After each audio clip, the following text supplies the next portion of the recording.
You're a bit in the industry of tourism, which is a very, very interesting part of any city. So first of all, tell us a little bit about you. You seem so shy about your project. And how do you see as cracking the innovation code? Because sometimes tourism is, people refer it, the citizens refer it in a little bit different way, but Agustin will tell us later about that. Yeah, I'm at the Priceline Group. We mainly, our biggest business is booking hotels. We're the largest booking of hotels in the world. You may know us more for a company called Booking.com or a Goat or whatever. I would answer this question a little differently because we look a lot of times as what sort of innovation could help not only tourism but the cities themselves. And the issue, I believe, by far, is the city government, the leaders, in favor of change or not. And 100 years ago, there was a US president who said, if you want to get somebody angry, change something. And you see it in a lot of instances right now, a lot of technology changes that are getting a lot of incumbent people upset. Incumbent meaning they are currently doing a business that is now going to be disrupted. So first, I'm going to do 4 examples. First one, who has used Uber or Get Taxi or Hila? Anybody raise your hands if you have? Okay. Now, how many people are aware that in Germany, there was a court case last week barring Uber from being used in the entire country? Why? Because you have an incumbent industry, the taxi cab drivers who don't like Uber. I love Uber, but here's an example where a whole country, the regulators, are resisting this kind of change. Let me give you another example. How many of you have ever stayed at an Airbnb? Anybody? Good, okay. Here's another example. New York City, Amsterdam, Paris, San Francisco, all these countries, what Airbnb does is illegal. Why? Because there are laws about setting up your own little bed and breakfast in your hotel. Here's another example. In San Francisco, some entrepreneurial people said, there's not enough parking. If you want to park on the street, you have to pay. And they thought, what a good thing, if somebody who has a car and is about to leave, why not let people know that you're going to leave and get somebody to pay you to take that space? Immediately, San Francisco barred that process. Before you continue, I want to just add another example. The chairman of the biggest bank is here. I want to ask him how does he feel about Bitcoin, for instance. But you can continue. I just want to hot up the conversation. Absolutely. And the last thing I'll show, though, is an example that the people who were disrupted had no standing in the government. And that was in New York City in the early 90s. It was a horrible, criminal-ridden place. There were over 2,000 murders in New York City in 1990.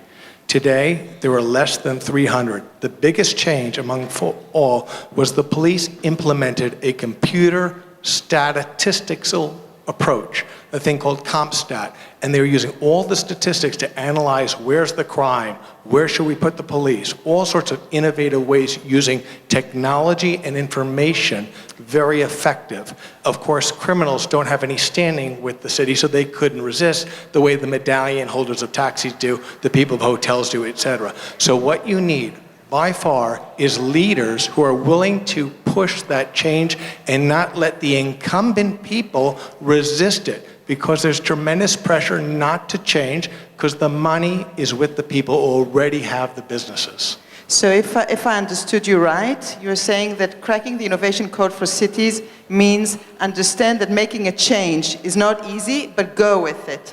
Don't resist it. You have to, otherwise it will not work. You need the government to be willing to embrace and support that change and not come up with regulations to stop it.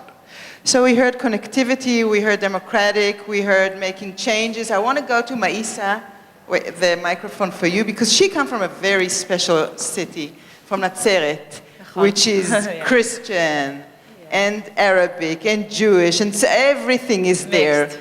How do you see it as cracking the innovation code? Okay, thank you, Hila. Hi, everyone. How many of you have been to Nazareth? Okay, so Nazareth is one of the ancient cities in Israel. It's 80,000 people living there, and as Gary said, it's very unique. So we are still cracking the innovation. And I can't tell you how to crack innovation because we are still cracking the innovation. If we take a look on the 5 last decades on Nazareth, Nazareth has been focusing mainly on art, on hand-making sculptures, on carpet,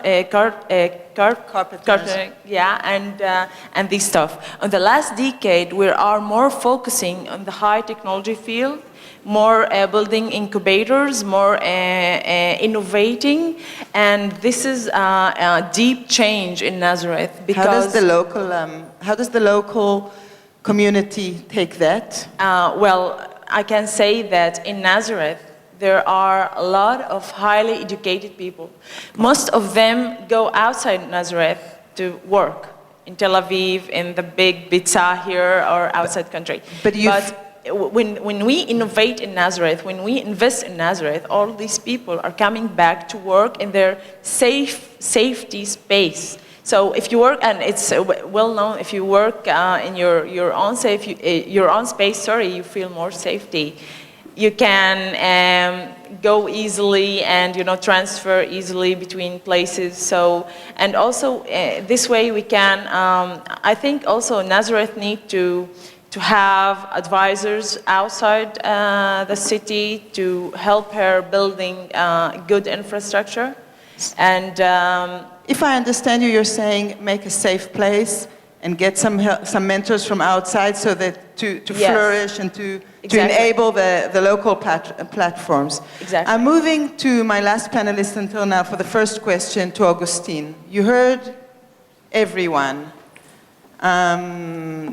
In Barcelona, you have the biggest Smart City Expo, the biggest summit. I think 20,000 people came last year when I saw in November. And when you finished that expo, what was your insights? What do you think should the world learn about cracking the innovation code for cities? Well, innovation is a very abstract concept. So innovation means here something in Tel Aviv, maybe in Las Vegas, a different thing. Barcelona has their own model. So probably I would say that the assets that each city has, as Gary mentioned before, must be taken into account in order to establish an innovation model for each city. So I would say there is no formal recommendation based on our experience on this. But I'd like to say that something else that was behind in several of the comments I heard before, which is the commitment from the administration.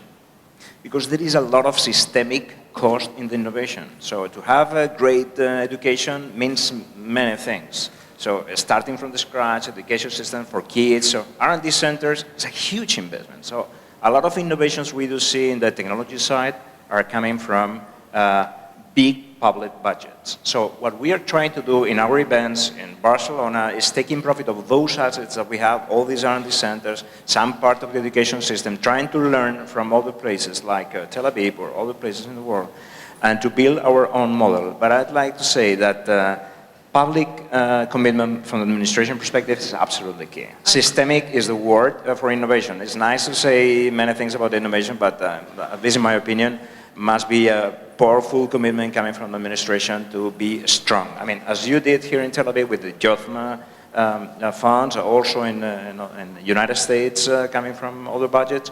So, I mean, something must be done in order to be successful and not talk about just innovation.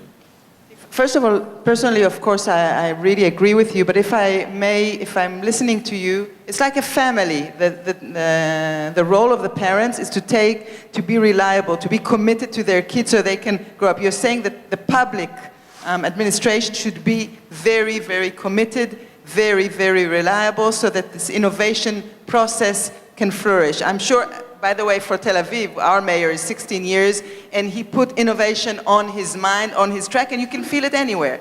And this is not something that for some of the people here, some are from the public sector, some from the private sector.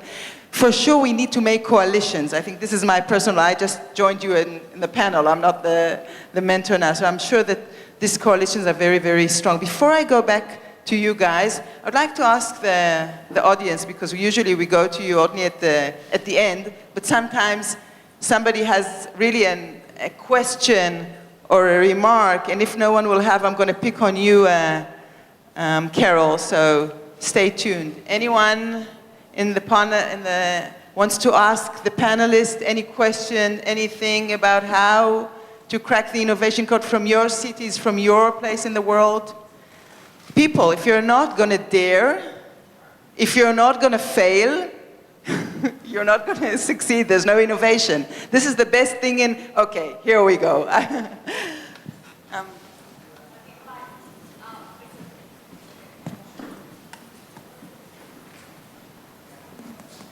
Well, thank you very much. My name is Valerie Hoffenberg, and I'm coming from France. From France? From Slowly, Paris. so we can understand. And I was elected, so I was a member of the French government, and I was also elected in the city of Paris. And I was very much interested by what you said. When you spoke about, the taxi and Hummer, you have to know that in France also we had this problem, and we had all the taxi drivers that make a strike, which is in France, it's not so seldom, I have to say, but also because of the use of change. And yes, it is true that changing is the best way not to be re-elected, because people are very, very frightened by changes. But as I was a member of the government, I have to tell you something, that what we had to face, which is not the case in Israel, is that we also wanted the need of the private sectors and of the companies. You were speaking about coalition between the public and the private sectors. That's what you're having in Israel, and it's maybe one of the reasons why you are successful. But what I can tell you is that when we want to make and implemented some changes, sometimes we miss the support of the private sector to explain why changes will be positive for everyone. It is very difficult when you are elected to say we are going to change if the companies are not our partner, to explain why it is going to be benefit not only for the companies but for the public. And if we make some budget efforts for that, we also need the companies to make some budget efforts to explain to the public why, when the government is helping you, the private sector, it's not only you, but the changes for everyone. So my recommendation and my remark is, yes, you are lucky in Israel to have this coalition. The people from the government need your help to show everyone that it is benefit to everybody. Thank you so much. I don't want to make you think that it's so easy here with a coalition, but do I see Professor Tzviran there? No, I'm mistaken. Because I was just thinking about there's here somebody from the Tel Aviv University, but making coalitions is not that easy, but we have to insist. Before I continue with you guys and think, how do you see it? I see that you're so passionate, Gary. And I mean, he's write notes, and I think that when somebody our age still write notes, I think it's something that really shows. So give us, please, your perspective. The mic is over there. For your city specifically now, I don't know which city you refer to, whether it's Washington or Las Vegas, but what do you think your city should do to crack the innovation code, or did maybe? Well, it goes down to, and I really appreciated your comments about how political leaders respond. Industry looks at political leaders and political leaders like an industry. But you define yourself by what you do. In Virginia, where our office is, right outside of Washington, D.C., the Uber was shut down, and we immediately responded within 24 hours as an organization. Uber is a member of ours. And we flooded the governor's office, and I called the governor, and I said, I supported you even though you were a Democrat, because I support both, Republican, because you were the pro-business, pro-innovation candidate. And now you've done something which is totally inconsistent with that brand. And we made sure he got about 5,000 contacts within about 48 hours, and we had a coalition we put together of other technology leaders and said, this is unacceptable, and they reversed it within 1 week. And we did a similar thing in Illinois with the governor there, but we've not had successes everywhere, obviously. And Uber is a great example. Airbnb is another example we fight for. Tesla is another of a breakthrough, and I think you've mentioned some others. What you can do, though, getting back to the branding, because that's substance, but every activity you undertake as a government, as a city, as a business, as a person, Every touch reflects your brand. So when you do something inconsistent with that, you're destroying your brand. And that was the argument we made in Virginia. But what you can do is also positive. For example, governments can dictate what license plates are used. And that in the United States, that's very popular. It used to be. You would define a state's brand that way. In DC, they took that and they say taxation without representation. They've defined themselves as hating the federal government. It's sad, but true. Virginia used to be defined as Virginia for lovers. Minnesota was 1,000 lakes. Every state had a brand. And you could do that with license plates, you could do it with buttons, you could do it with a whole marketing campaign that doesn't have to be all paid for. And for Tel Aviv, am I allowed to go there now? Of course, I'm waiting for that. So Tel Aviv has more innovation than any other area in the world. Do you really Per think so? capita, Oh, if you that's define it per capita, if you define it by per area, yes. Even maybe more than Silicon Valley. And so you have your brand, and then you have your facts which back it up. And again, everyone should know that. Tel Aviv should define itself either as the innovation capital of the world, or #1 in innovation, or something. And that's what you should talk about. Now Tel Aviv is being defined as the place the bombs or missiles are going into, and that's how the rest of the world is defined, and that's unfortunate. I would also, you talk about partnering, I would partner with other innovation capitals and brand and use a halo effect of others like a Silicon Valley. Because all I've heard in the last 2 days is everyone is traveling between Silicon Valley and Tel Aviv.